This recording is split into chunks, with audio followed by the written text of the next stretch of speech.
Rishabh, please check your background noise. Okay.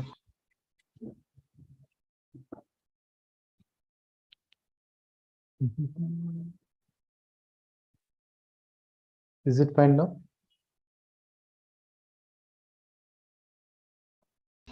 Yeah, much better.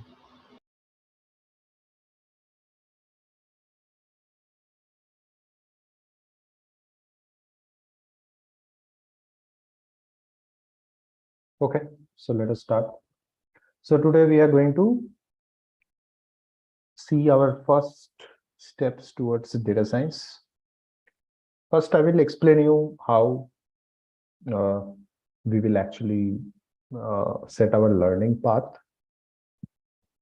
and then probably I will jump into Python and all of those different aspects. So let me share my whiteboard. Yeah.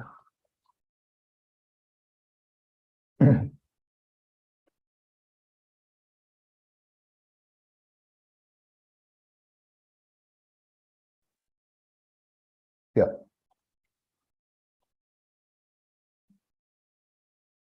So first we will discuss about the overall development progress that we can make it up.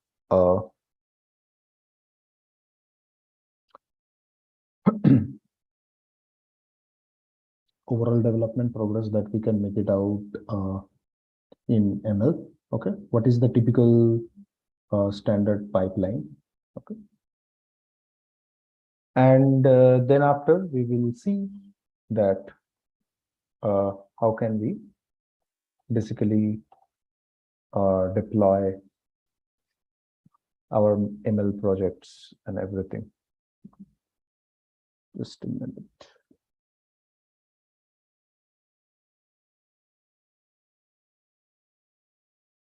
Yeah. So overall ML lifecycle starts with data first. Okay, data plus understanding business problem statement. Okay, business problem statement.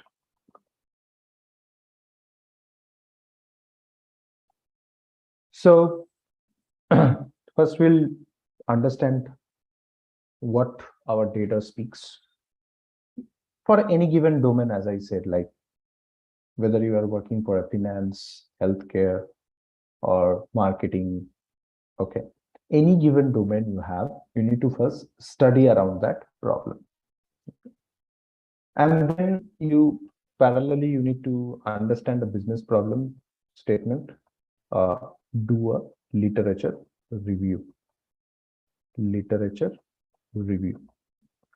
So typical ML life cycle. Okay, ML project life cycle. We are discussing this ML project life cycle. Okay.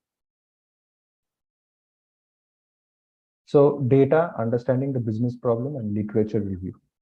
Okay, these are the three things. The first few weeks to a month we do for any of the organizations.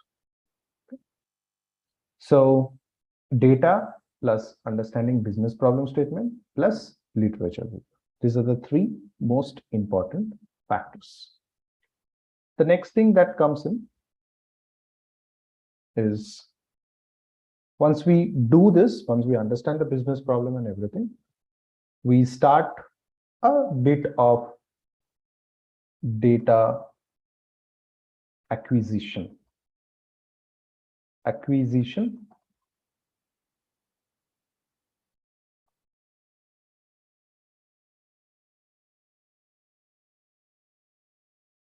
Or data, as well as we do data quality checks.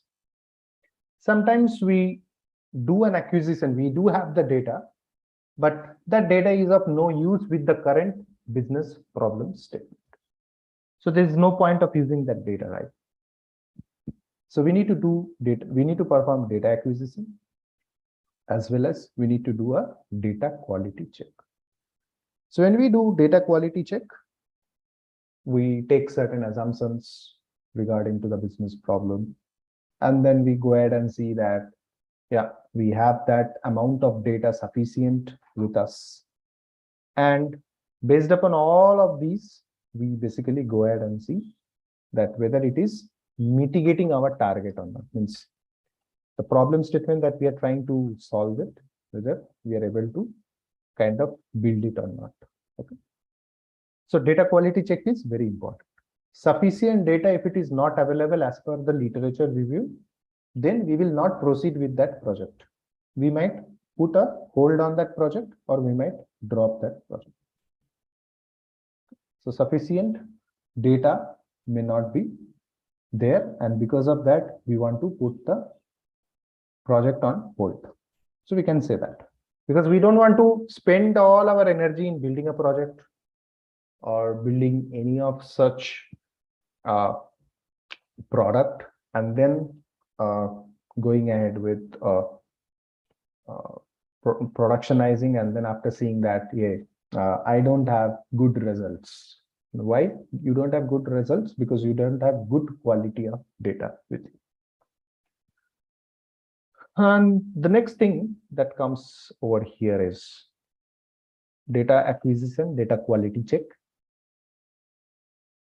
Next is data.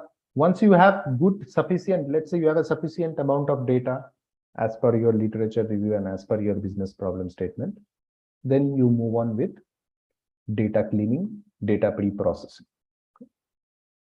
Data pre-processing. Now, data pre-processing doesn't mean that you are kind of now ready to build our ML model. No. Data pre-processing, and it basically includes cleaning activities, data cleaning activities, so that you can perform exploratory data analysis. Exploratory data analysis. So for doing an exploratory data analysis, you should have some clean data. Then only you will be able to explore what are the problems that you have with your current business problem statement. What are the different resolutions that we can build out of that? Okay. And what are the important factors that contributes to our target? When I say target, I mean I am referring to the value that I want to predict. In machine learning, we say target. When we say target, the target means the value that I want to predict. So let's say we are building house price prediction. House price prediction. Now, house price prediction, what is this? This is your project. You have all the features with you. What are features? Like you have area of the house, you have the nearby surrounding, the location, okay, the population of the city where you are going to purchase the house. You have the pollution status of that particular town or city. You have the clean index of that city, whether that city is cleaned or not. Okay.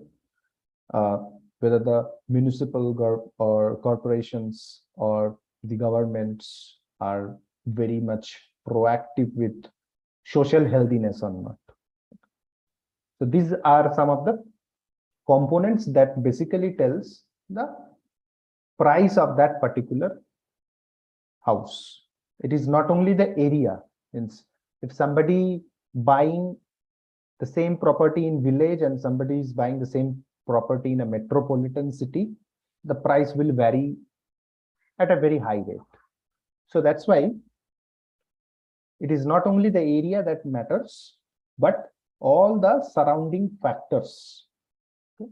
As I said, pollution, population, healthiness, connectivity of road, connectivity of school, connectivity of healthcare centers, lot of factors. So these all are your features, and your target is basically the price of house. So you take all of these features and then you predict the price of house. Take all the features, predict price of house. Okay. So this is your target to the features to target relationship. So exploratory analysis is basically being done in order to see the relation between these features along with the target. How these features are contributing to the target. Okay. So, and it is also done to see whether these features do have a good quality of data or not. What are the different distributions? What are whether the data has lot of you can say inadequate information, okay, or whether the data has any junk information or not. It is basically an analysis that we do before building any machine learning projects. We do this analysis. Sometimes it is very useful to understand in a way like you have a problem statement. Maybe the solution of that problem statement is figured out during exploratory data analysis. Even you don't need a ML model to build to solve that particular business problem statement. The problem statement can be that simple as well. So the main area that we all need to work on is to approach that particular problem statement, to understand that problem statement, and then do a quite good, adequate amount of literature review, understand what are the gold standards, okay, gold standards research available for that particular business use case. And then you go for data acquisition, data quality check, data pre-processing. Then we do exploratory data analysis. Now, these all might be very new to all of you guys as you are into the day one. Okay. So, the reason of saying this is so that you go and have a bit of understanding how our entire ML project lifecycle works, which are the areas that we will be learning in a manner. Okay. So exploratory and data analytics is somewhere it takes near about 3 to 4 months, sometimes even beyond 6 months.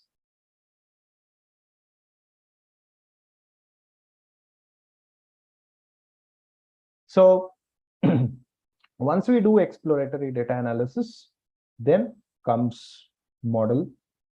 We also do feature generation. So most of the machine learning projects that you guys work in open source data set, they never talk about feature generation. They will give you 10 features and they will ask the rest of the developers to build a model on top of 10 features. But in real world, that's not the use case. You need to generate lots and lots of feature, taking term of the other means by understanding the problem statement. Okay. Feature generation is basically a technique, an art that most of the data scientists should know. Then only they can actually make the data very relevant to the model. So feature generation is very important, guys.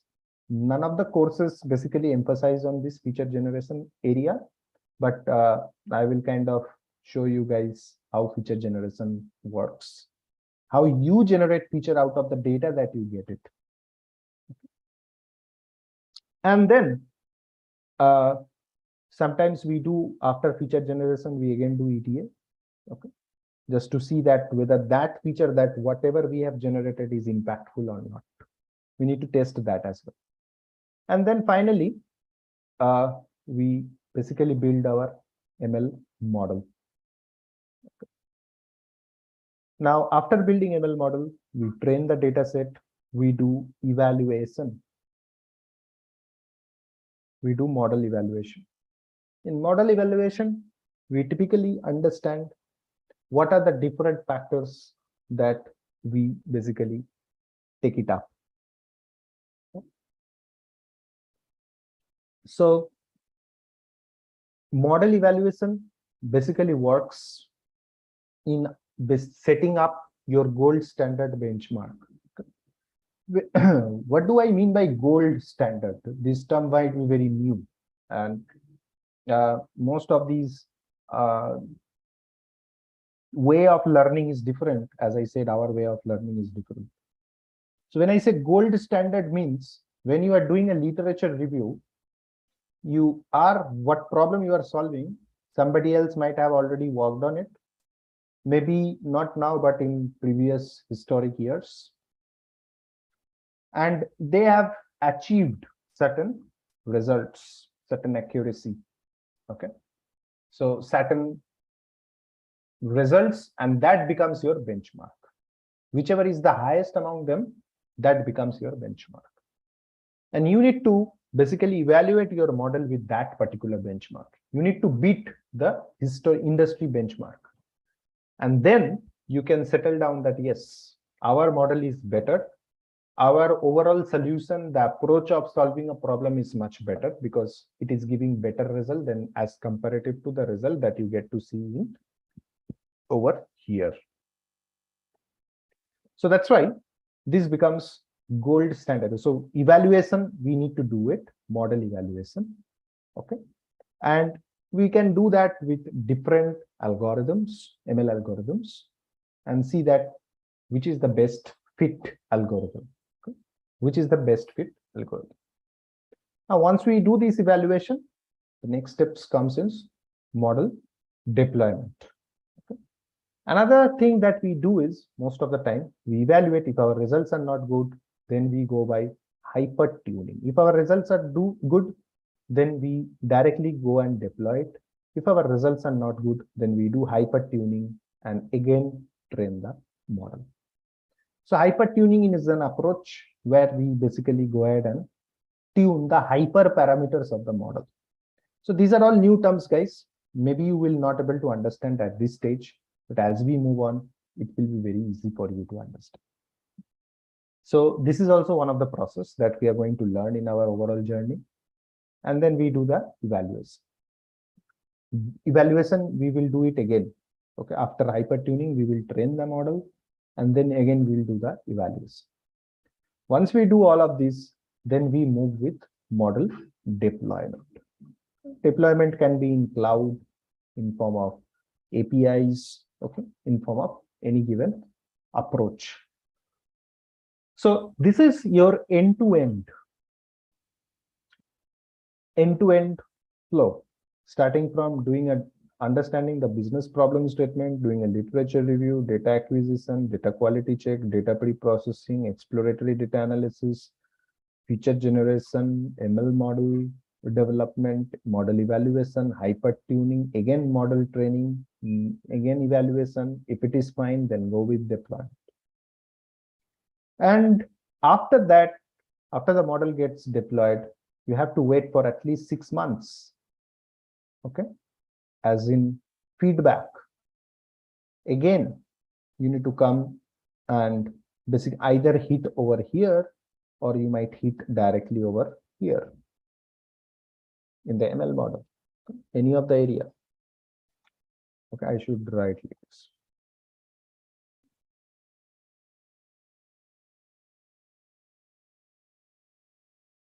Okay, you can hit over here.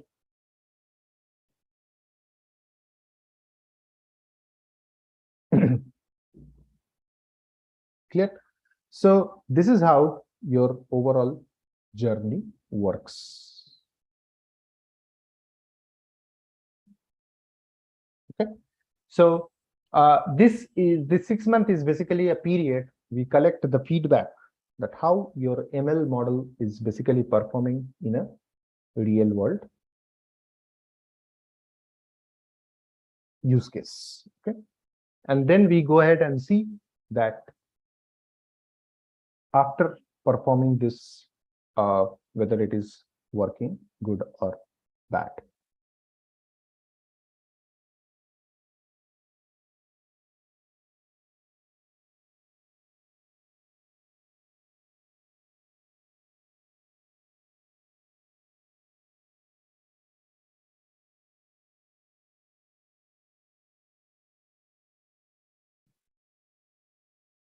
So this is how this overall model works.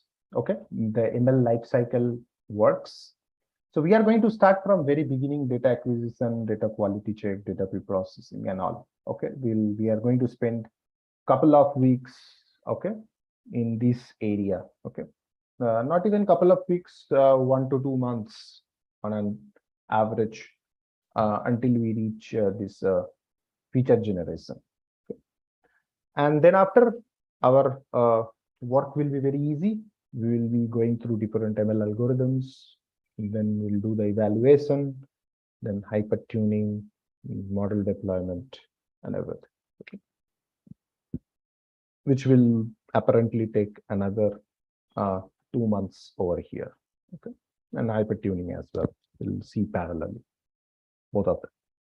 So this is how our overall flow works. Okay.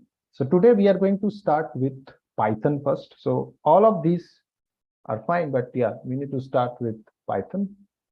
And today we are going to see how to get Python installed for those who are new. And as we move on, I will take today Python and even on Saturday as well. Okay, so in order to install Python, you need to, let me get back to my this system. So you need to come over here and you need to write Anaconda. Come to Anaconda downloads. Okay, product Anaconda distribution. You can come over here and you can download it from here. Okay, so once you click on download, it will ask like which installer you have to install. Whether do you go for Windows? If you have a Windows system, go for Windows. If you have a Mac, so you can go for Mac. And if you are a Linux user, you can directly go by Linux. Remember, Mac is also a Linux-based platform, but the operating system completely changes. Okay, so don't install Linux on your Mac. Okay, install for Mac. As you can see, the logo icon, everything is well given over here. Now, if you click over here, there are two types of installer: 64-bit, 32-bit. Currently, almost all the laptop are 64-bit. But if you have a very old laptop, you might get to see 32-bit operating system. In Mac, there are two: M1 chipset, which is being designed by Apple, another is Intel chipset. Okay, so how will you come to know all of this? Come to system preference. Okay. And you can come to your settings. Okay, I'll just, or you can come to about this Mac. You can see it's an Intel chipset. I'm using Intel chipset MacBook. Okay, the processor is Intel Core i5 processor. So in Windows also, you just need to go to your system and then you need to just see that what are the system properties that are present over there. You just simply need to go and see whether it is 32-bit or 64-bit. Based upon that, you can choose Windows file that you have to download. And you do have the different type of installer. Don't go by command line installer, go by graphical installer. Okay, it's a GUI driven and it becomes super easy. Okay, it's a GUI driven graphical installer. Now, once you do all of this, then comes downloads. There will be an exe file that will get downloaded in your system. Just need to make a double click and you need to follow certain steps. Okay. So I will share the steps. Just a minute.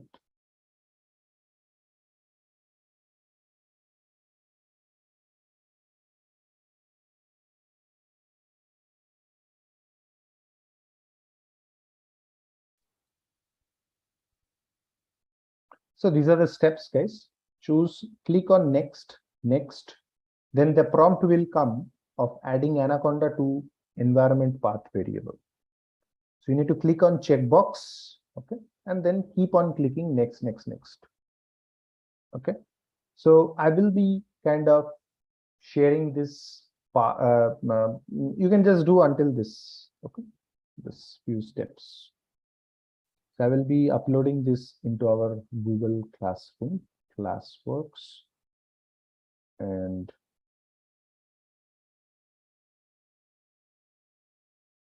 installation.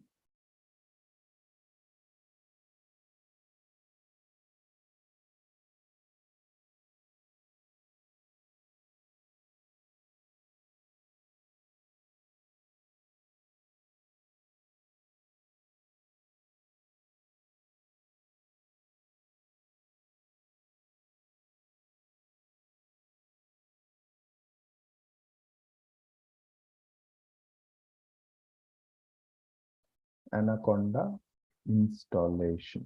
Okay.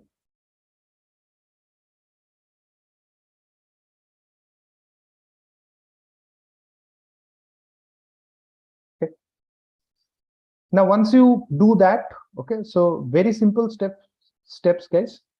You just need to follow until 6. Okay, until step 6. The rest part you don't need to do it now. You will do it later, not now. Okay, just follow until step 6. Choose your OS, download the installer based upon system configuration of Windows as well as in Mac, both case, and then keep on next, next, next until you get a prompt of adding Anaconda to environment path variable. So you need to click on the checkbox for adding the environment path variable. It will kind of blink in red, but it is fine. Okay, you can click on that checkbox and then keep on hitting next, next, next. And finally, Anaconda installed in your system. Okay.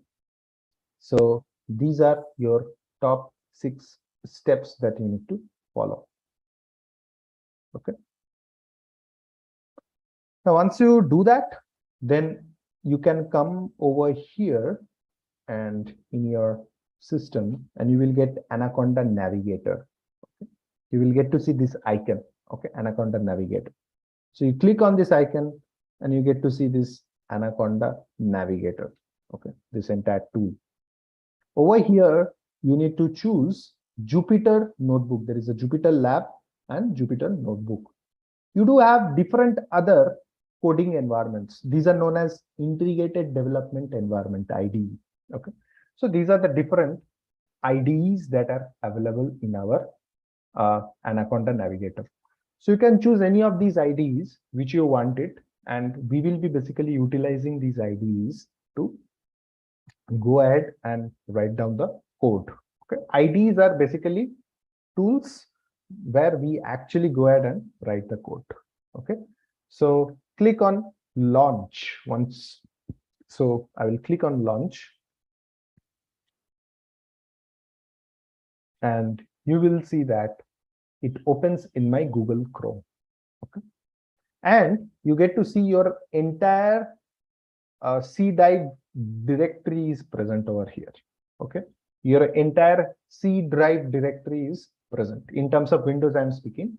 Your entire file system is present over here. Okay, in terms of Mac or Linux operating system, entire file system is present over here. So you need to choose where you want to write down your code. So you can come to downloads, and what we will do is we will create new. I will create a new folder. Okay, and you will see Untitled folder at the bottom. Untitled folder, you see. So this is the new folder which I created, and I will click on rename. I will rename this folder to MCI Data Science. Okay, MCI Data Science. Okay, MCI Data Science, and click over here, and now click on new and click on Python 3 IPy kernel. You need to click on this. That's it. Now, once you click on that, you will get to see a new window is opening, and this is known as notebook. Okay, this is known as notebook. Your notebook always ends with .ipynb. Okay, this is your extension of your notebook. Any Python code that you write, the extension of that Python code will be .py. Like you have a text file .txt. Similarly, in Python code file we write .py. Okay, but this is a notebook. Okay, but notebook is not .py. It is .ipynb. Okay, so over here, what we'll do is we will rename this as Python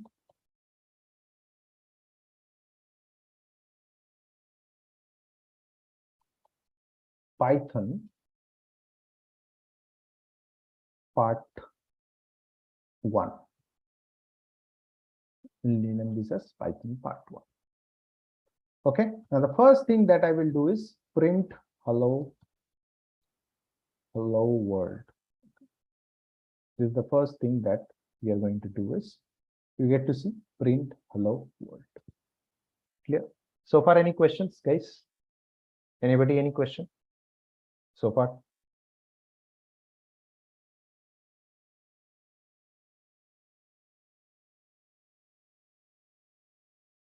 Anybody, any questions, any doubts?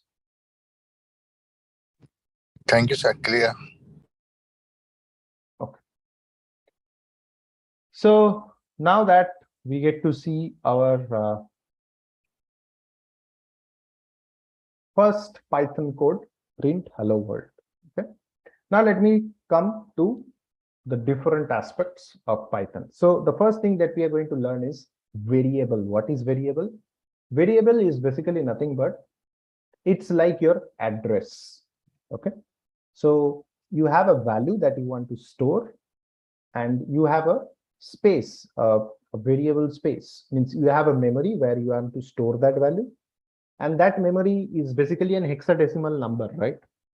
Everything that we have in our main memory, okay, that cannot be interpreted because we actually write those at assembly level language. We call it as low level language. But as we cannot understand assembly level language, that's why we have this kind of high level language like Java, Python, C++. Okay, these are high level language which are very easily understandable by human being and easily understandable by our assembly level language as well. So Python is using these assembly level languages to interact with our system hardwares and storing the values, okay, deleting the values, whatever. It provides all of those functionalities and it keeps on moving with the same pace.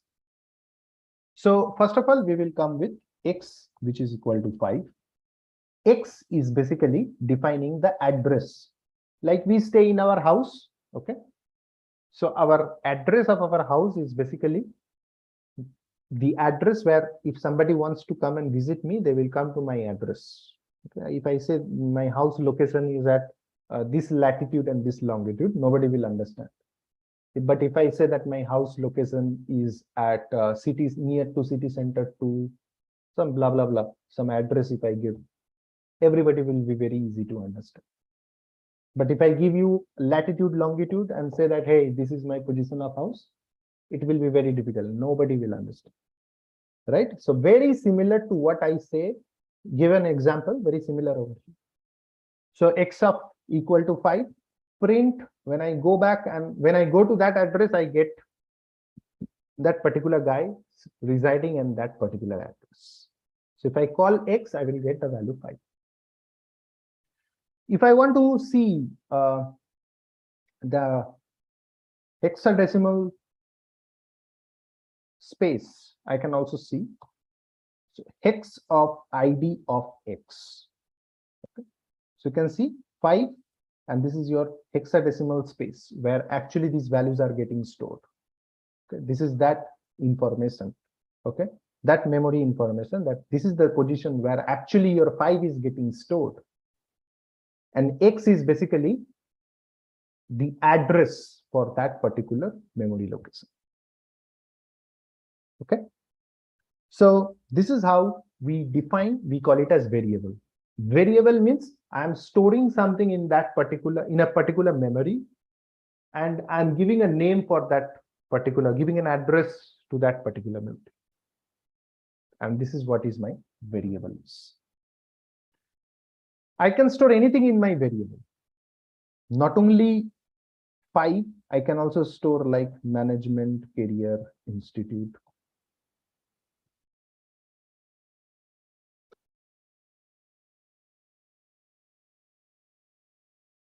Management, career, institute, print X. Now you can see Python is case sensitive. I have used capital X, I got an error. But if I use small x, I will not get any.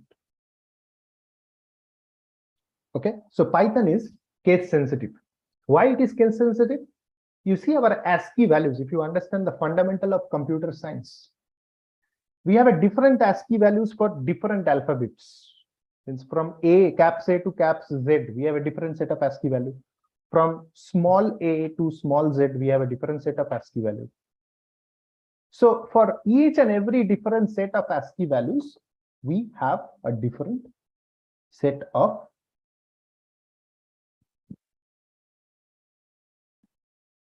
information.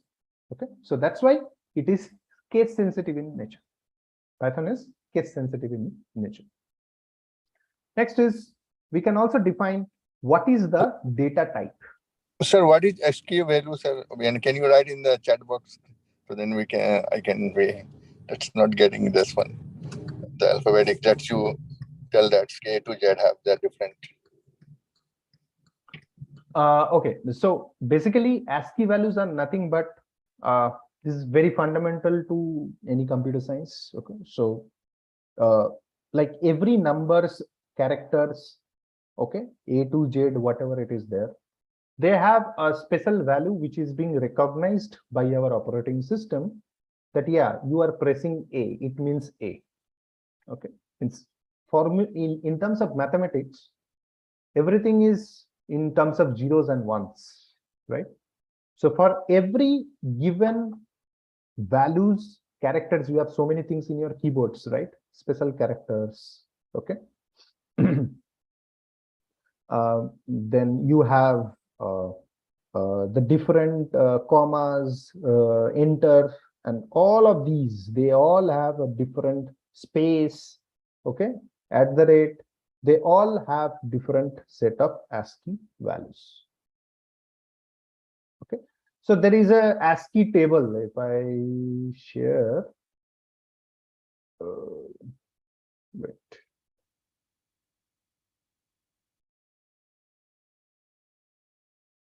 Just I'll share the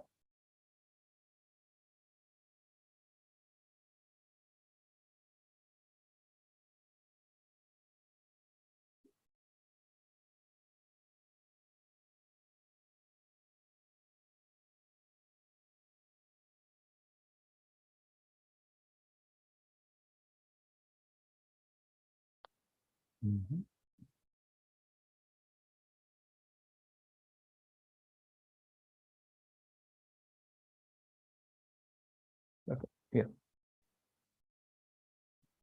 So you can see in your Google Classroom, I have loaded an ASCII chart.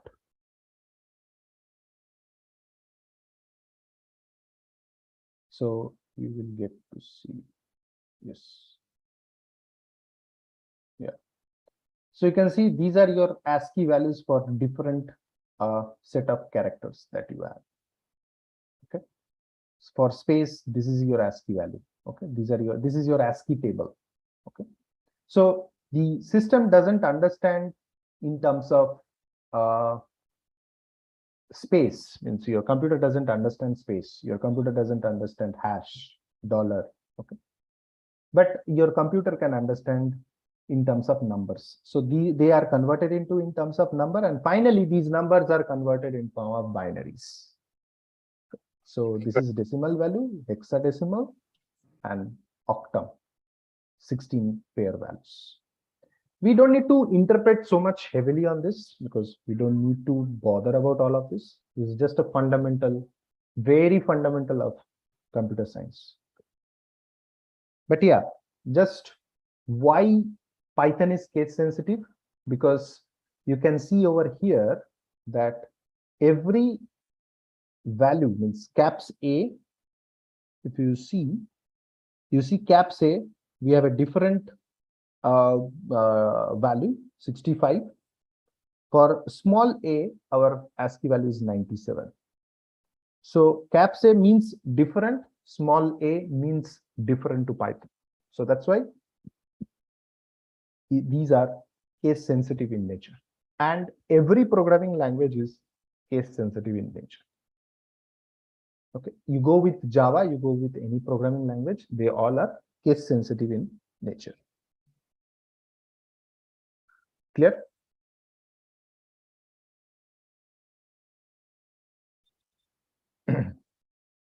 Any question?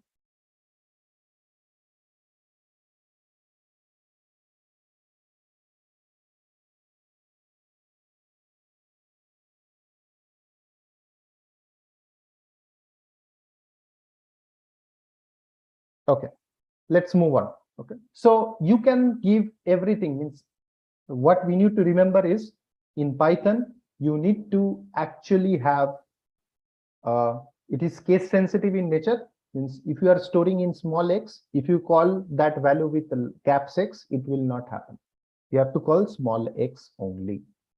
Okay, so x equal to 5, print of x of id of x. X of id of x is giving me what? The actual memory information where this value 5 is getting stored, and the address is x. Similarly, over here, Management Career Institute, again, over here, this address will be different. X of id of x. You can see both the addresses are different.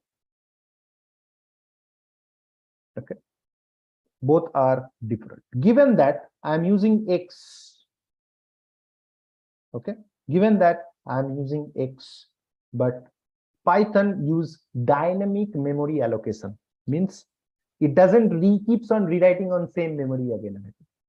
It dynamically allocates memory each and every time. Okay, it is not going to repeat on the same memory again and again. Okay, it will dynamically allocate a memory, and there where it will go ahead and dump Management Career Institute. Okay, clear? Any question here? Anybody? Any question? Any doubts?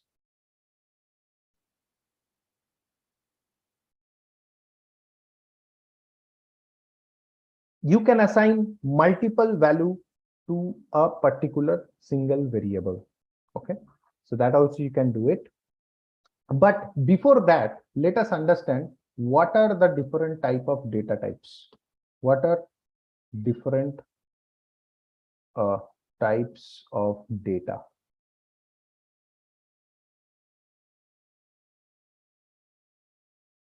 Okay, so let us understand this.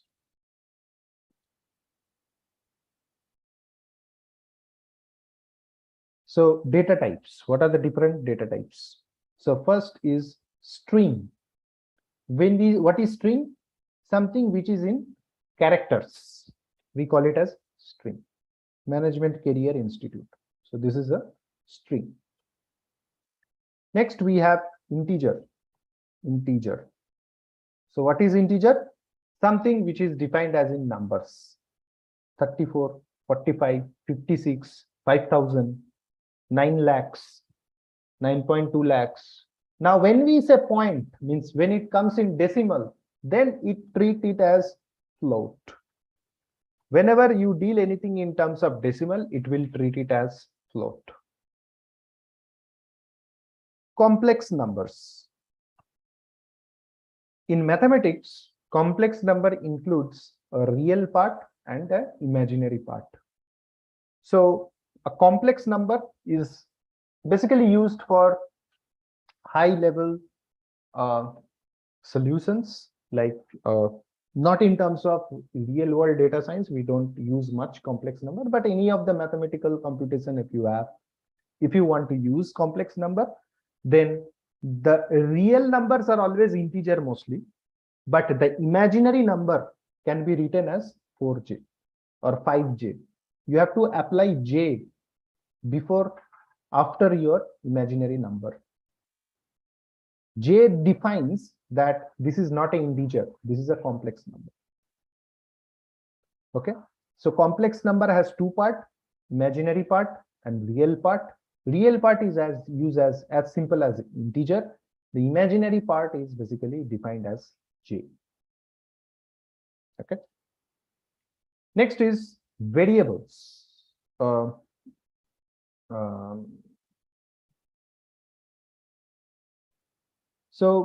Variables, in the sense, like these all are your variables. Okay, these are not, I'm just defining it here.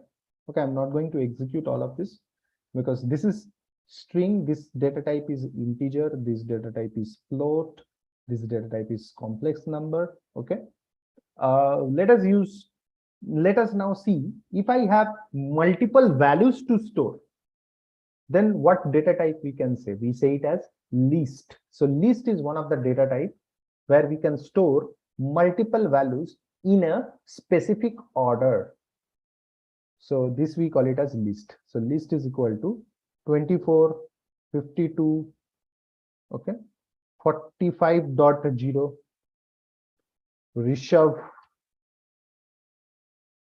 Rishabh Das, MCI. So these are all the items that are present in this list.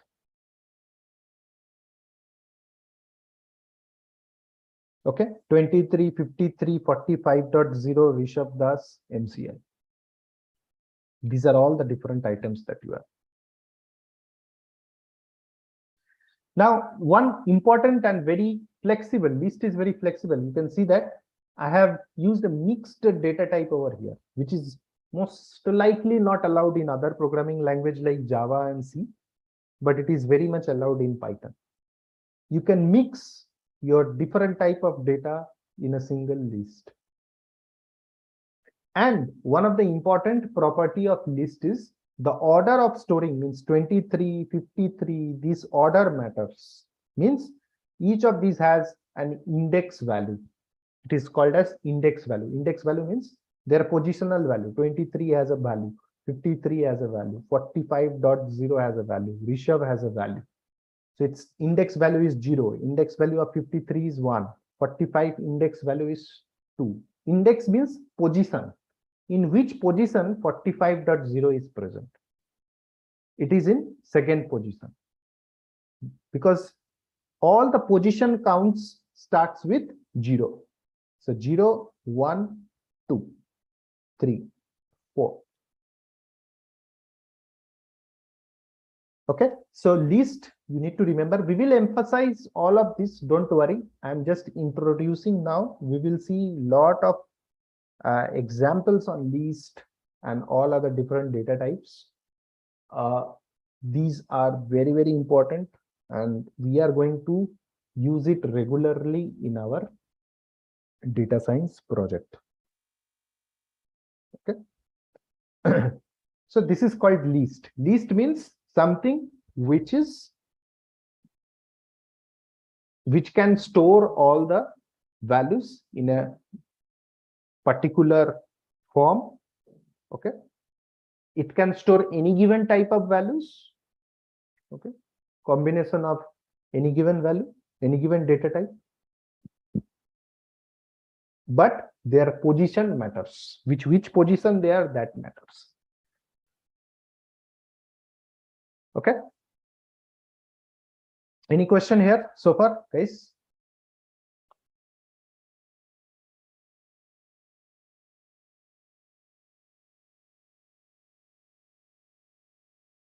Anybody, any question?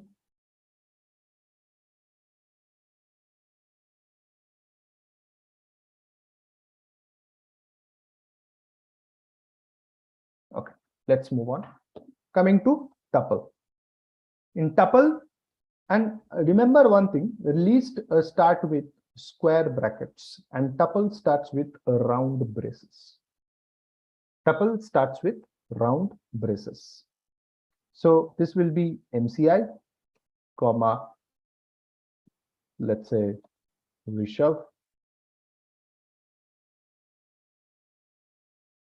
comma, 100, 88.4, anything you can store. List starts with square braces, tuple starts with round brackets. Okay, tuple starts with round brackets. Now, what is the difference between list and tuple? List is immutable in nature. Sorry, tuple is immutable in nature. List is mutable. Now, what is the meaning of immutable? Immutable means you cannot make any changes in tuple. You cannot make any changes in tuple. You can access the value, okay? But once tuple is created, you cannot change anything. In list, you can change the values, but in tuple, you cannot change the value. So tuple is known as immutable in nature, whereas list is mutable in nature. Okay, so this is also one of the data type, tuple. Everything is same. With list, only one difference is there, mutable and immutable. Next, let's talk about set. Set starts with curly braces. MCI, Rishabh, 100, same thing. Set means in your school mathematics, you might have studied Venn diagrams. You create two circles, set A, set B, and then you figure out intersection, common between A and B, union, all of A and B, right? So these all are defined in form of set. So we have list, tuple, set. So list, what it is doing, taking every values, storing in a proper position, okay, and it can store any given data, but it has its index position maintained. Tuple also same thing, it do also have the position maintained. The index value is 0 for MCI, index value is 1 for Rishabh, index value is 2 for 100, index value is 3 for 8.4. And with the tuple, this one difference that comes with list is tuple values cannot be changed. If I want to change MCI, I cannot do that. But in list, if I want to change this 23 and make it 24, I can do that. The same thing in set also it is there. In set, you cannot make any changes much. But what you can do is, since you can calculate a lot of things, but set is also immutable in nature. But the reason of immutability is different, because set values are unorganized. Means now I am writing MCI Rishabh 100, but it can be haphazard. Anytime 100 can come at the first value, MCI can come at the end, because it doesn't store the index of the values getting entered as a set.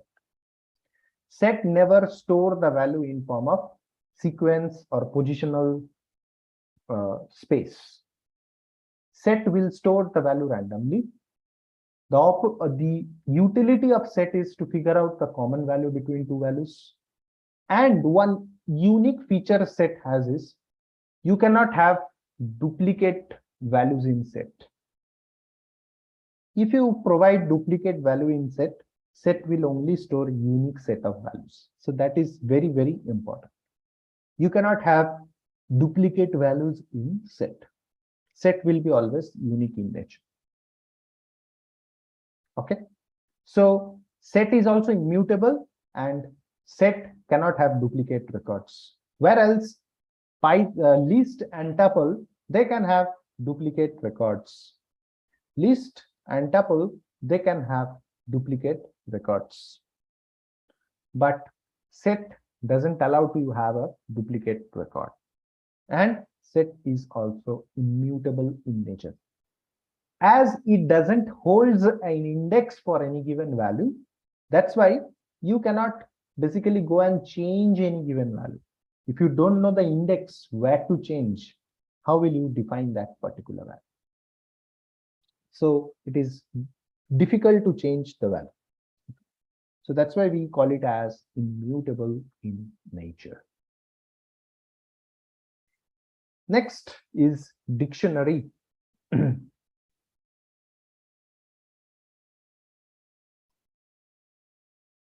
Okay, so dictionary is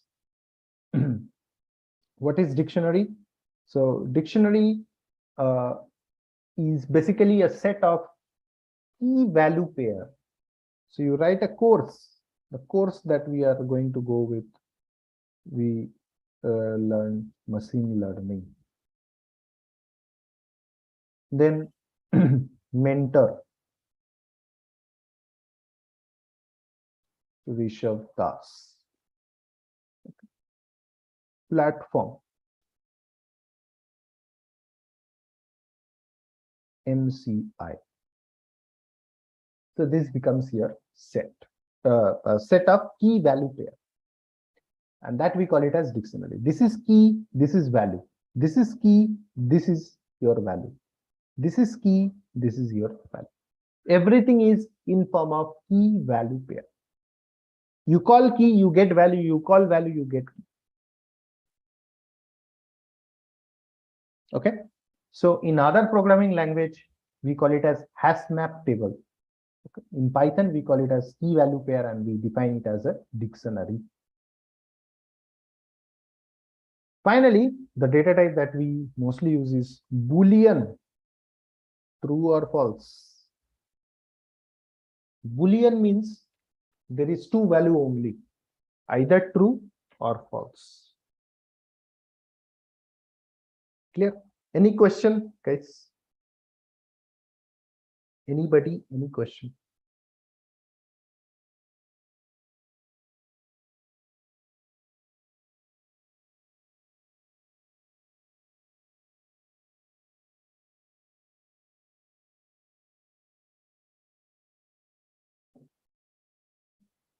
No questions?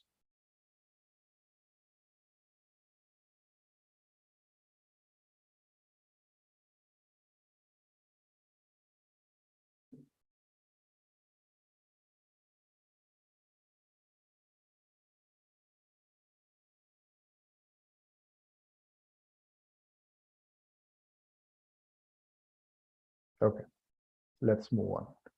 So now let us see the different. Now let me emphasize more on list, and I will come one by one. List, tuple, set, dictionary. Okay. These are standalone data type and nothing to worry much about. Okay. These are, in other programming language, we call it as data structure, but in Python, everything is treated as data type to make it more simple. So list, tuple, set, dictionary, these are the four primary data type which we use it, and we can solve a lot of brainstorming problem. Okay. And that's what we are going to do in next week entirely. Okay. So I will be completing this list, tuple, set, dictionary by taking today's and Saturday's session. Today I might be able to complete list and tuple. On Saturday I will be able to complete dictionary and set. And by then you will be able to kind of solve a lot of mathematical problems, a lot of very you can say smaller programs. You can write it out. Okay. So let us start with list. Okay. So we will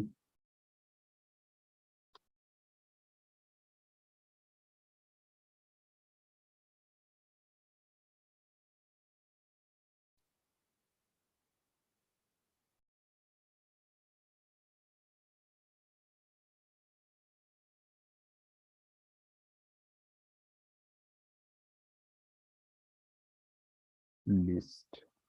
Okay. So let us start with list. So as I said, list means you can store anything.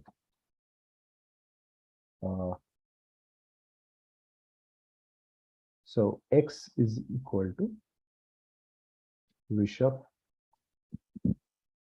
MCI 29 data science 66748.909. A lot of things we can write it out. So these are your values for list. If you print list, this is what you get it printed. If you want to access the values from list, so X of 0. As I said, you guys might have remembered the position for Rishabh is 0. So when I say X of 0, I get Rishabh. When I say X of 1, I get MCI.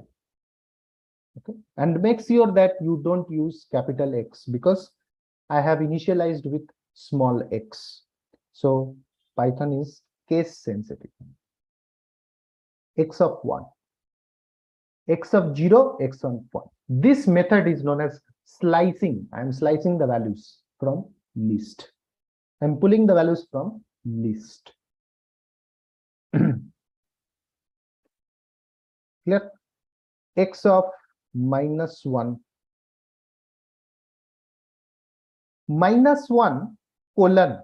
When I say -1 colon, it basically defines the last value. You can see -1 colon means it starts from last value.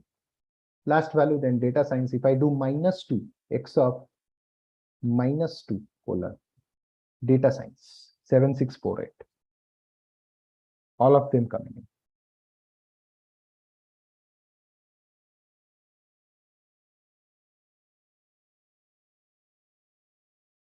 Okay. So this is what is your reverse indexing. Okay, this is known as reverse indexing. Okay, and very, very proof.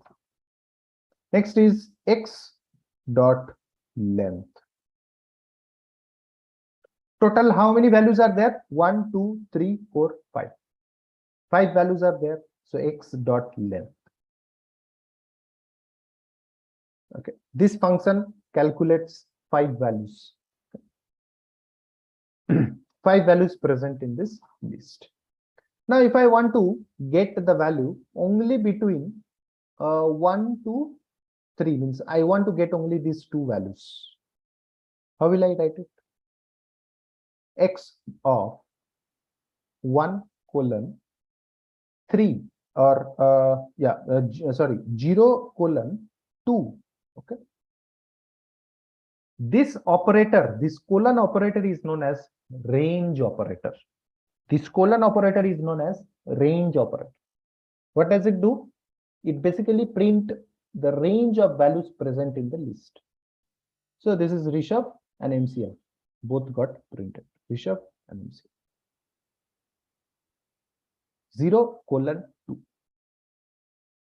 Now you can ask me, then it should print 3 items. 0, which is Rishabh, 1, which is MCI, 2, which is 29. But it is printing 2. Why? You need to remember, range operator always ends with -n. Means it starts with 0, then 2 minus 1. So 0 to 1, only that 2 values will be given. N minus 1 is your range operator, ends with n minus 1. If I use a range of 0 to 3, then 3 minus 1 is 2. So 0, 1, 2, 3 results will be there. So whenever you are using range operator, make sure you are using you are basically having n-1 output. You have to assume that by default you will be having n-1 output. Okay, so range operator works with n-1 results, n-1 output.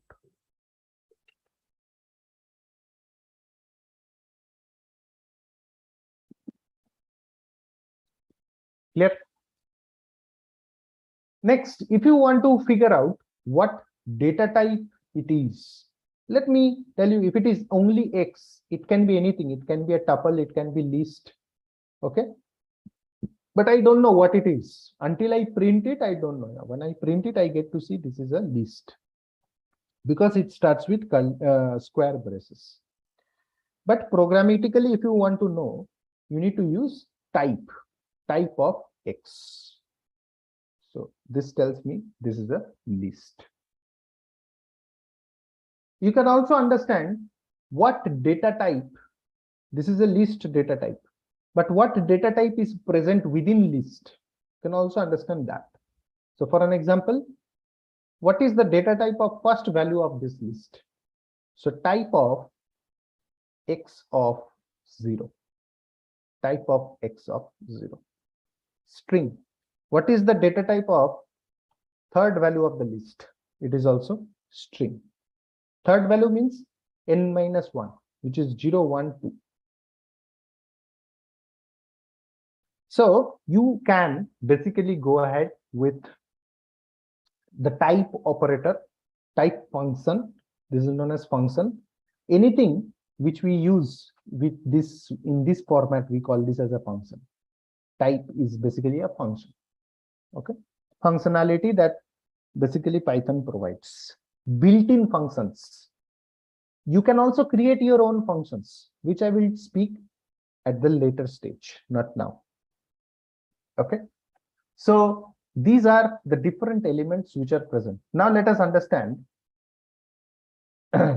So this is how we understand the data type present within the list. This is how we understand the data type of list or the data type of a variable.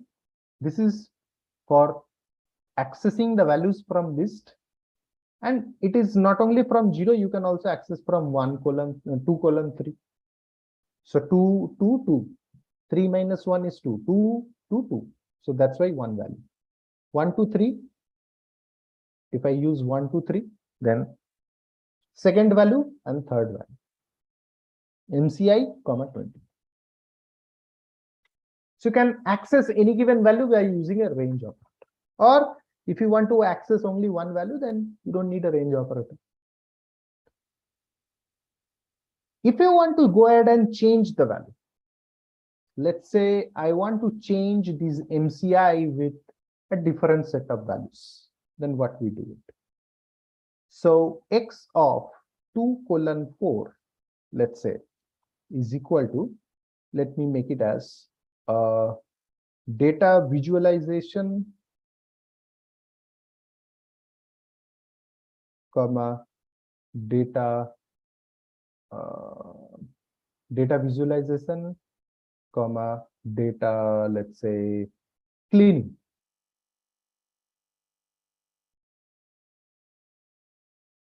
Now print X. Now you see Rishabh, MCI, data visualization, data cleaning. Previously, what was the X value? 29 and data science. Now they got converted into data visualization and data cleaning. So we have changed the value which was earlier there between 2 to 3. Okay, means this is 0, this is 1, this is 2, and this is 3.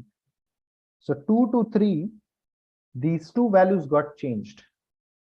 And this we call it using list. So list is mutable in nature. This is the mutability, means you can go and make the changes with your list.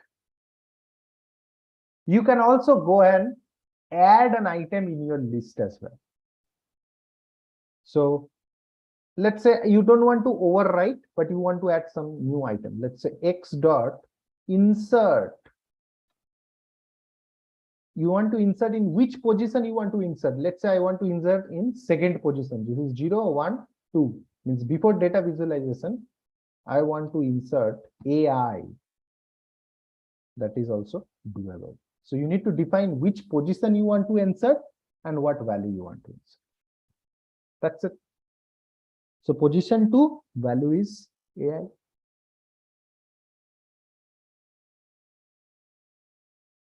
Clear? If I have a list which is Y, and I have a list known as, let's say, data engineering, comma, Power BI. This is a list. And I want to get this list appended with my X. So X is basically what? This is X. Now, if I use X dot append of Y, print X. Now, what is happening here? The entire data type Y gets appended with X. So you can see that Rishabh, MCI, AI, data visualization, data cleaning, 7648, and then a new list is coming. Inside that list, you have data engineering and Power BI. So always remember, when you append any value to list, it doesn't append that value. It basically work on the data type of that particular value. So data type of Y is list. So the entire list got appended here. But this is not I want to do it. I want to append the values of this list. So how will I do it?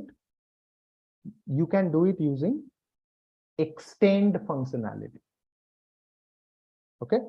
So I will show you extend. Before that, I will remove this. In order to remove an item, I have showed you how to insert an item. I have showed you how to make a change in existing item. Now I will show you how to remove that. X.pop.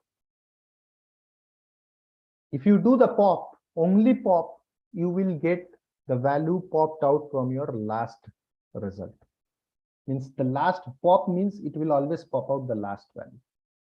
And if you want to pop a specific value, pop 7648.09. Okay. Now you get to see integer argument expected got float. Okay. Yes. I will use just simple pop. Okay. The X dot append. Just a minute, guys. I made a mistake here.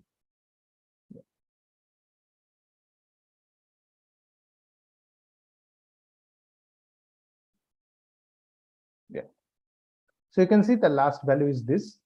This particular was popped out from here.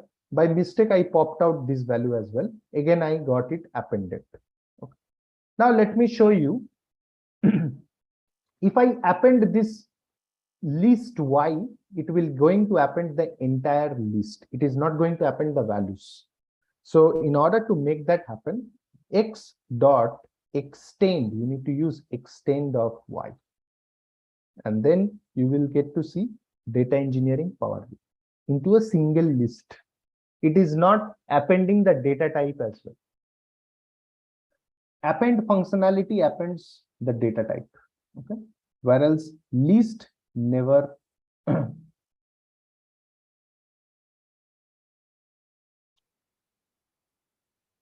list append is basically appending the data type, whereas extend never appends the data type. It basically extends the list X with the list Y values. Clear? Any doubts here, guys, between append and extend? Any doubts? Append of Y means you can see entire list got appended. Append dot extend Y means the values of this list got merged over here.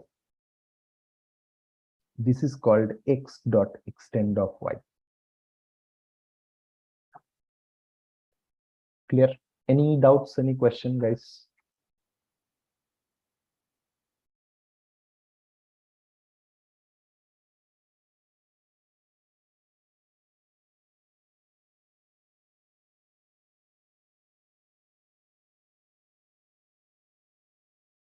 Okay. Now, so this is your X. If I want to remove a specific item, let's say I want to remove 7648. X dot remove 7648.09. So this is basically doing what? It's removing the specific item. When I do pop, I actually pop the last item. Pop is like removing only the last item. When I do X dot remove, I am removing a specific item, maybe present in the first, in anywhere, can be present anywhere. So I am basically removing, I am removing it from anywhere.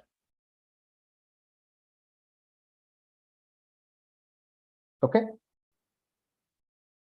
You can also go ahead and change the value based upon, means you can also go ahead and change the value based upon index, single index. So over here, you can see x2:4 means 2:4 means 2 and 3, both values are changed. If I want to change only x of 2 and I want to make it into data engineering, okay, let's keep it as data wrangling. Okay, you can see that the second value was AI, which got changed into data wrangling.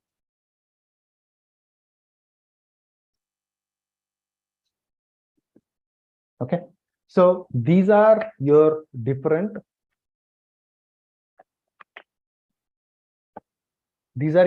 areas that we basically focuses on.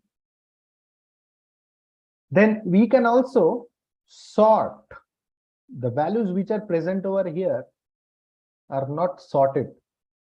So X dot sort. So this is also available. Data cleaning, you can see it got sorted alphabetically. But again, remember, sort will also happen in form of ASCII, following the ASCII rules. Okay, so for smaller value, the sort will be at the bottom because the ASCII value is higher. For caps letters, sort will be doing it, means it will be on the upper side because it is having a smaller ASCII value. Sorting, ascending, descending, both you can do it. Okay. Reverse equal to true. If you want to do it in a descending manner, reverse is equal to true.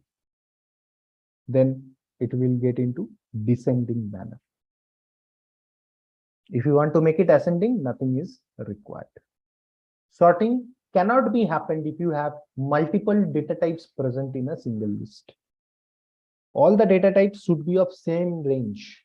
Then only sorting can happen. Means if you are using all string, then you have to use all string.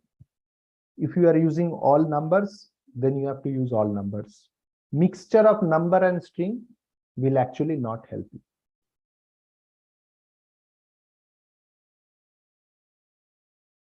Okay, so this is called as sorting. So these are your different functionality that is present inside list. You can, given that, let's say, now one thing you understood that indexes are very important. 0, 1, 2, 3, like this we calculate the indexes. Another most important thing is, let's say you have 100 items present in your list, then how will you calculate index? It is not possible for any developer to go and sit and see each and every 100 items. So for that reason, we basically make use of index functionality. So x dot index MCI. You see, the position of MCI is 2.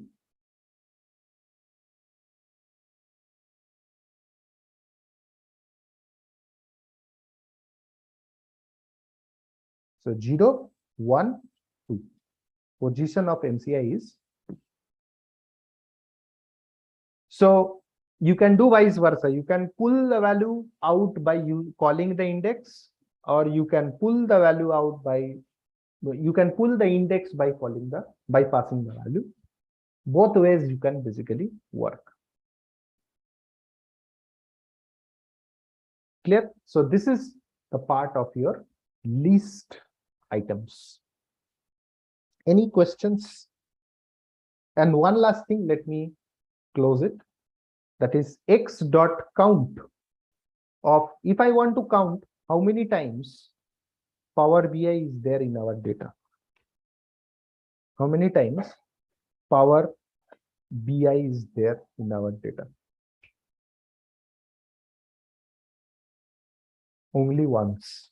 So this is basically counting the number of times Power BI present in our data.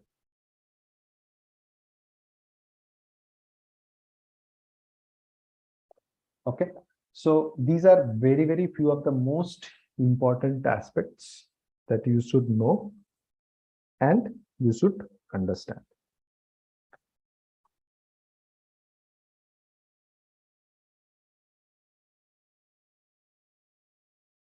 Any questions? Any doubts?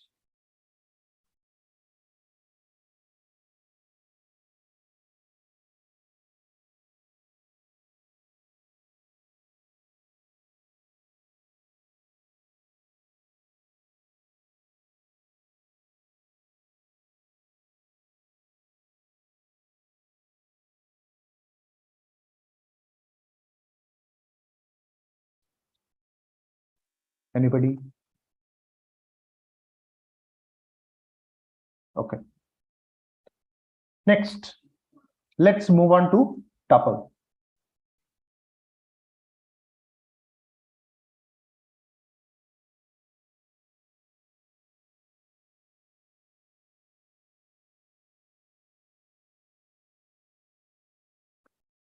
In tuple, so this is list, and yeah, these were all with list.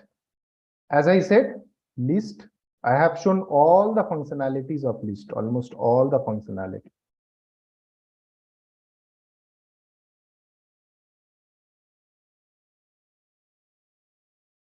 Now in tuple, let us see an example on tuples.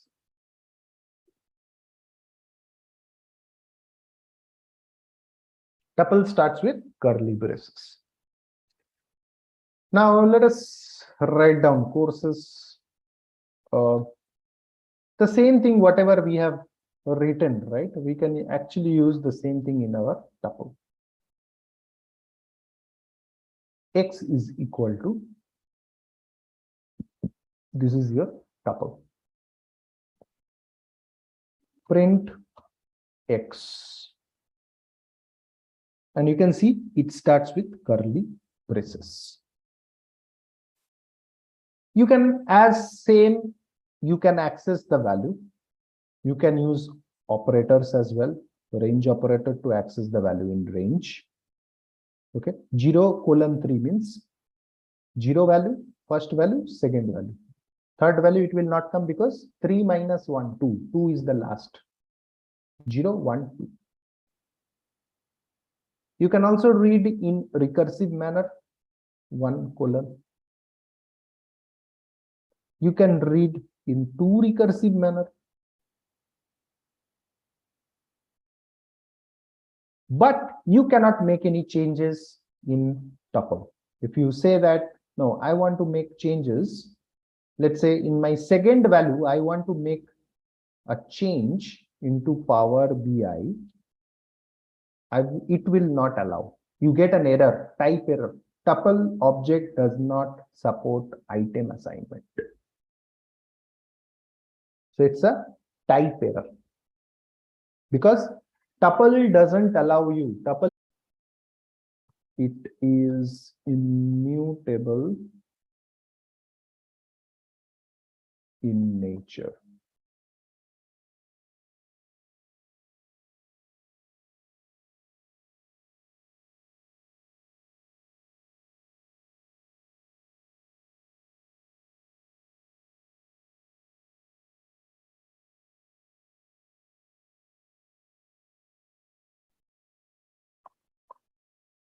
So this is, it is immutable in nature.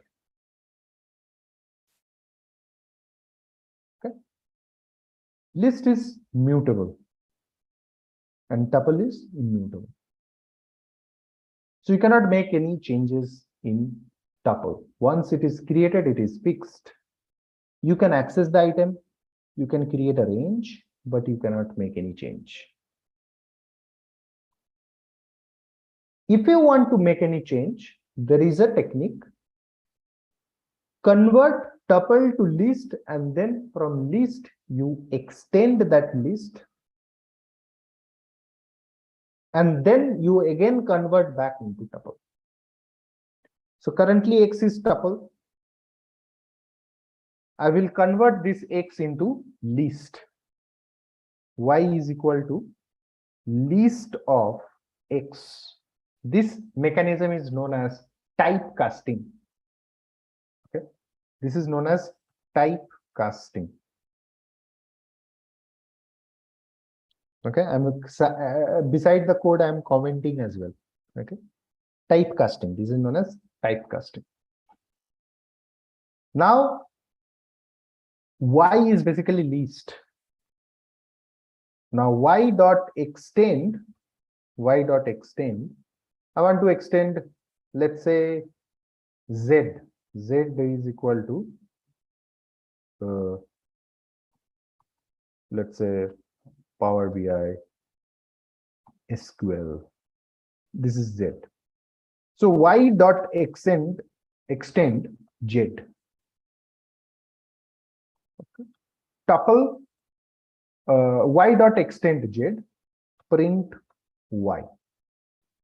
Now you can see that this was my initial tuple, which we converted into list, and that list we extended with the new list. So we included Power BI and SQL. And now I will make this tuple X is equal to tuple of Y. Now print X. Now my new tuple includes Power BI and SQL. So X is equal to, tuple is basically a typecast. Again, typecasting to tuple from list. Typecasting to list from tuple. And this is typecasting to tuple from list.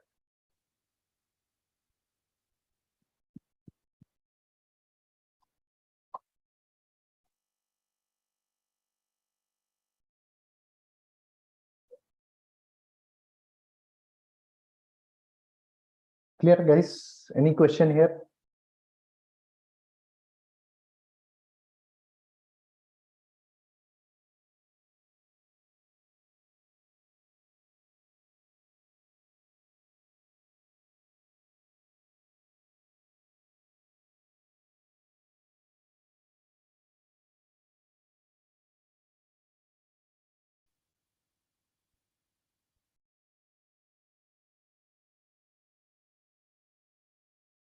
Okay, let's move on. So this is all about your tuple. And in tuple, you can calculate the index.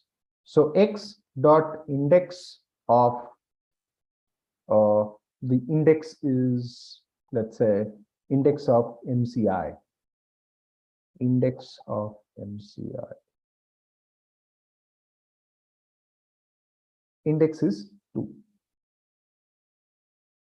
X is tuple now. It is no longer a list. It is a tuple. We are calculating the index for that. And you can also do the count.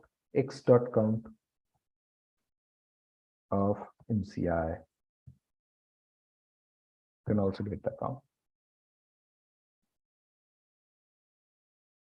Clear? So this is the functionality of tuple.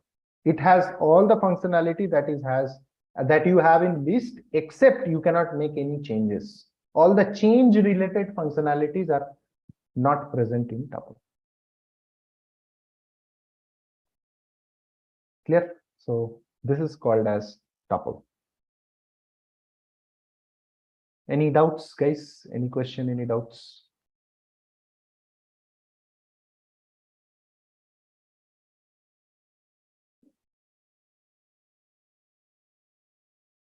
Next, moving to set. Let's discuss about set.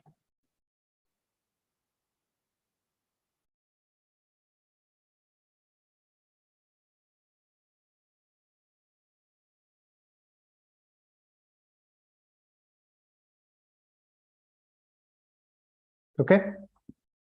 So set is also immutable.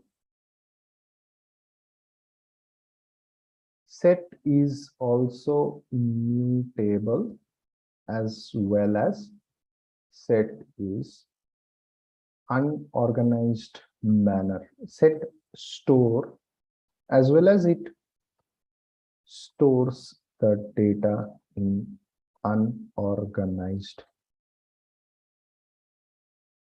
manner. It stores the data in unorganized manner.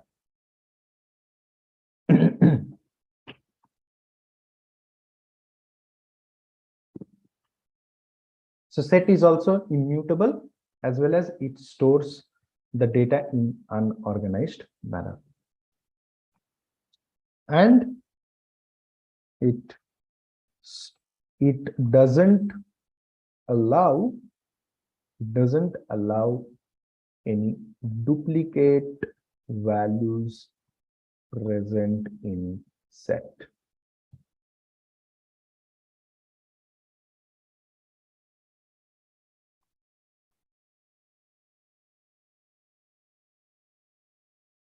So set 1 is equal to, let's create a set 1. Set always starts with curly braces. So let's say AI, machine learning, deep learning, data science,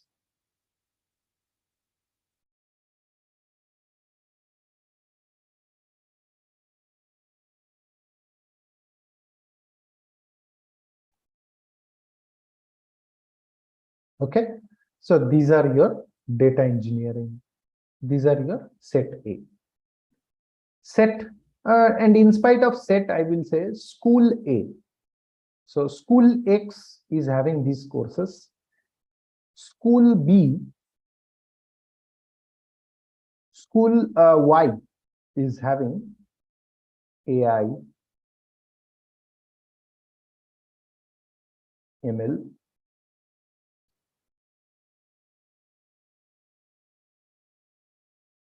cloud, DevOps,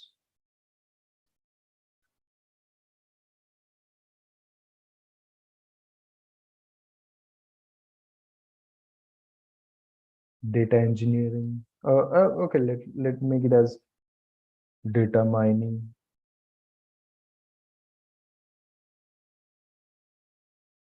ITML. These are the courses. School X, school Y. Okay. So these are the courses which are present. These are the two sets that we have created. Now you can access the value, as I said, but you cannot access the value with the help of indexes. There is no index. Only the way you can check whether the value is present or not. That is AI in school X. True. Yes, it is present. AI ML is present. False. Only AI is present. Only ML is present. Okay. Now, set is basically used to figure out the common items between two sets. So that we call it as intersection. So common courses, common subject between both the schools are schoolx dot intersection of school y, school x dot intersection school y.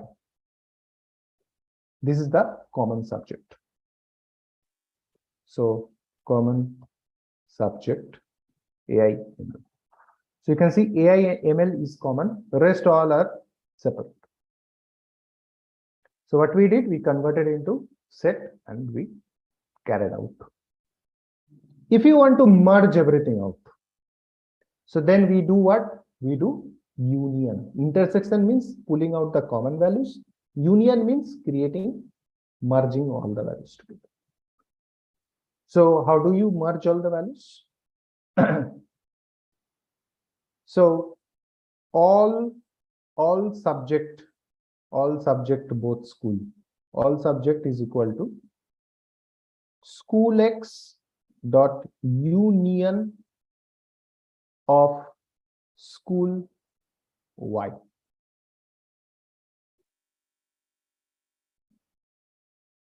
All subject. Now you can see AI, ML, data science, data engineering, data mining, ITML, ML, cloud, DevOps. And one important characteristics, you can see that AI is present in both these schools, but only one is reflected here. AI ML is present in both the schools, school X and school Y, but only one times it has recorded here.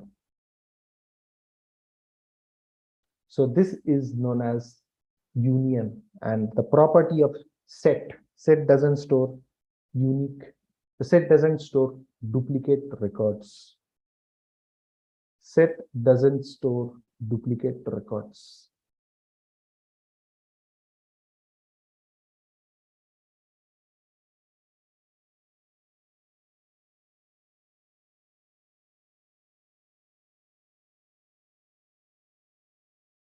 Clear? Any question, guys?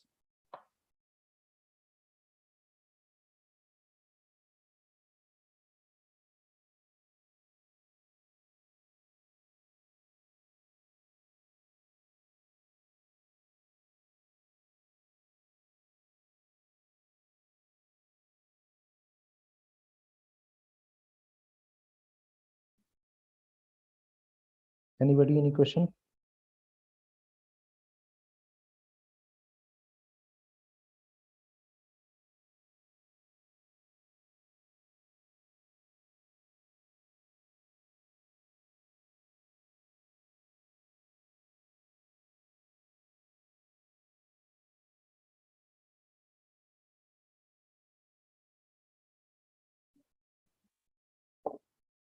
Okay.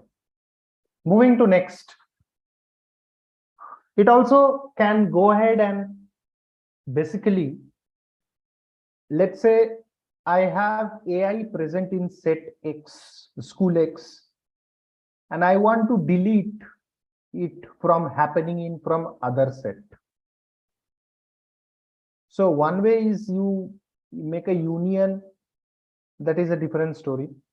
The other is if you want to delete it, let's say I have school X items and school Y items. I want to delete the items which are common between X and Y from X.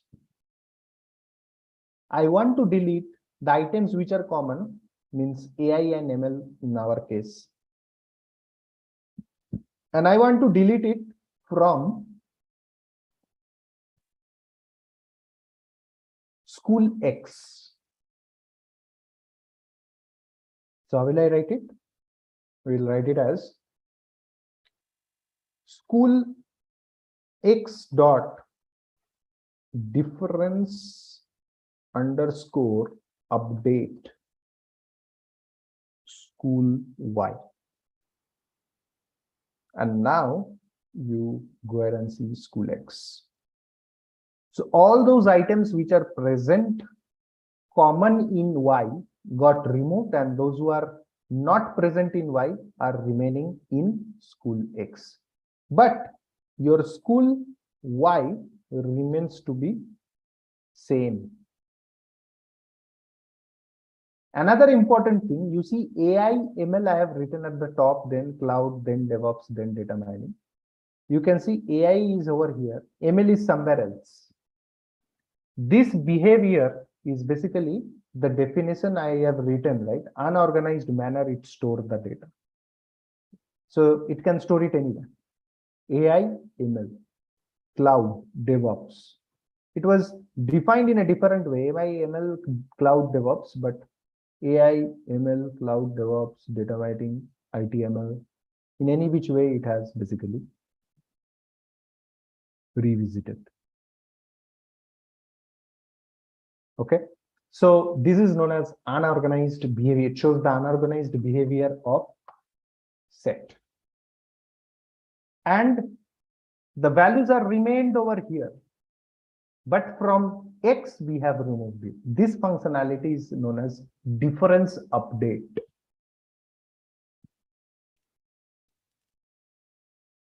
This is known as difference update.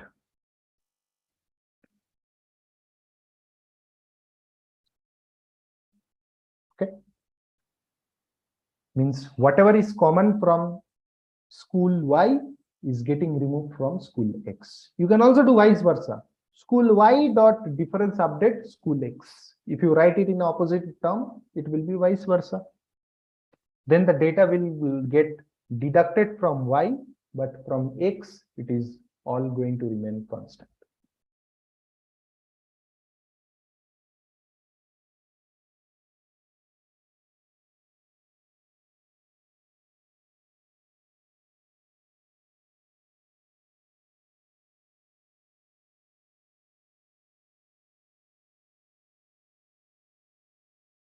Okay, so these are your changes. These are the things that we have it in set. Apart from that, there is nothing much. You cannot access the value, as you know. Okay, until you convert into a different data type, then you can access. Else you cannot. Because set is unorganized, hence it doesn't have index. Without index, it is difficult to access value. You cannot get the index. Clear? Any questions? Any doubts? Any questions?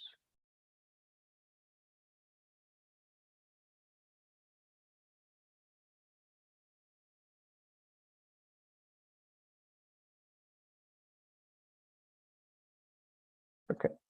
Moving to dictionary. So what is dictionary? It also starts with curly braces, but it is a key value pair. Key value. It's a key value pair.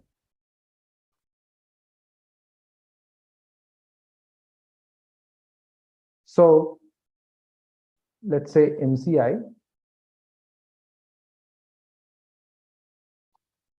course data science mentor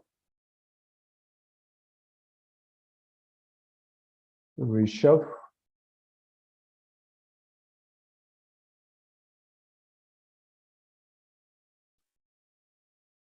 date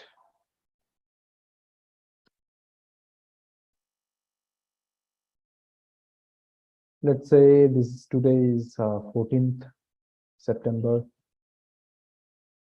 Duration 100. So this is your dictionary. Print MCI. So this is key, this is value, this is key, this is value, this is key, this is value, this is key, this is value. You can also get to see MCI dot length.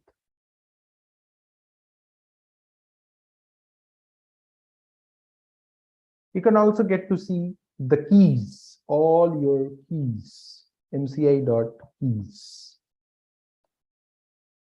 So this is the total length. There are 4 items. This is item 1, this is item 2, this is item 3, item 4. Each of these items has key and a respective value. Key, value, key, value, key, value. mci.get date. So I call the key, I got the value. I will call duration mci.get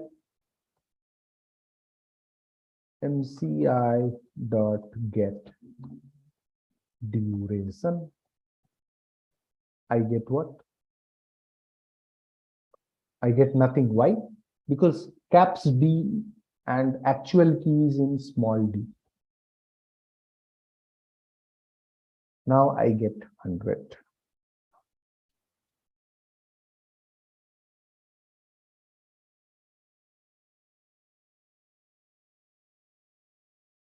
Okay. So this is how you go ahead and pull out the values for your key. You call the key, you get the values. Pull out the values by calling the key. You can also go and make the changes in your value. Let's say I want to make the change mci.get this date. I want to this date is what? 14. So mci of date, I want to make it to, let's say I want to start our class from 20th. Now mci dot get date. Now you see the value got changed to from 14 to 20.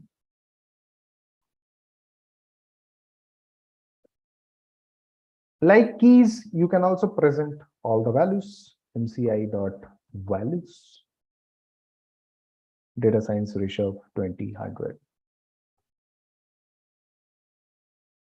You can also get all the items. mci dot items. These are all our items. Items means key value pair. This is one pair which include key and value. Another pair, key value. Another pair, key value. Another pair, key value.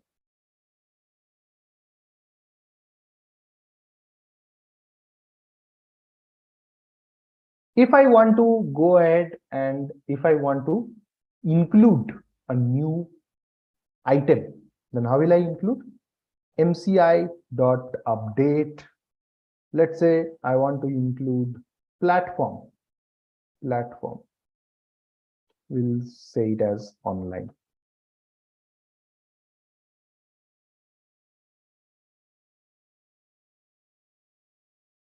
So you need to put it in form of curly braces. Yeah. Now you go ahead and see. You get a new item called platform. And the value is online. So this is what we call it as key value pair. Clear, guys? There are a few more functionality which I will show you by introducing loops and if-else condition in our next session. Okay. And after that, I will again come and revisit dictionary as well as list. Okay. I will add some few more context to it. Okay. And you'll get to see a lot more informations. We'll add few more topics to it.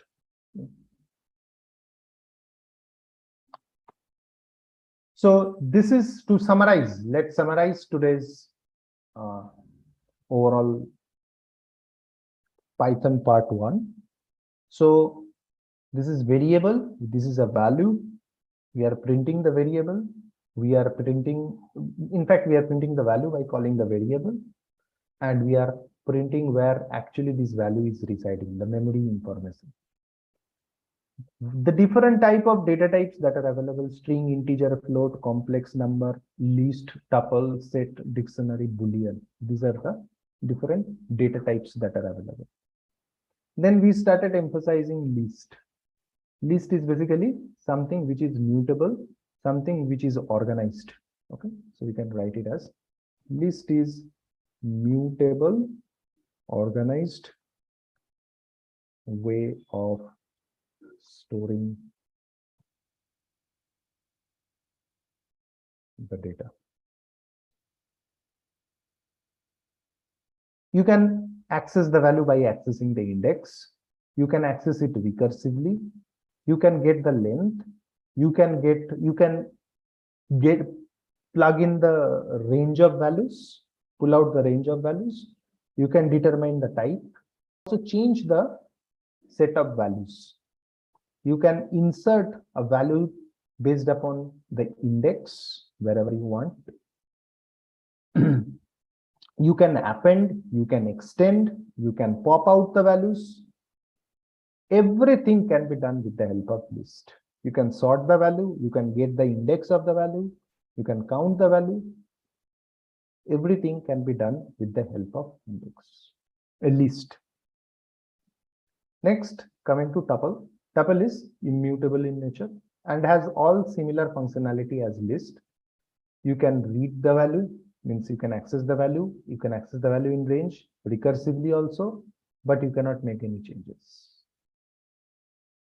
If you want to make changes, then you need to do this typecasting. Typecasting to list from tuple. So previously it was a tuple, we typecasted to list, and then we now have all the functionality that list has. So that's why we extended with a different list and then again converted back to tuple from list, reversed. And then getting the index value, getting the count value. Then we have set. Set includes school X, school Y, two different set of items, which is immutable as well as unorganized, as well as doesn't allow duplicate values. We have seen a very good example of intersection, common item between two sets, common subjects between school X and school Y. Union X and Y, union means all the subjects present in school X and school Y, excluding the duplicate one. Difference update means the subject which is present in X and present in school Y, but I am subtracting the common subject from school X. That is called as difference update. And I can do vice versa. I can subtract the common subjects from school Y as well. Just you need to put this school Y over here and school X over here. Finally, we came down to this dictionary where we have key value pair. We have all the key, all the values. We can check the length. We can get all the keys. We can get the values based upon the keys. You can also access the items. You can update if you want to add a new key value pair. You can also update that. So this is your overall summary of Python day 1.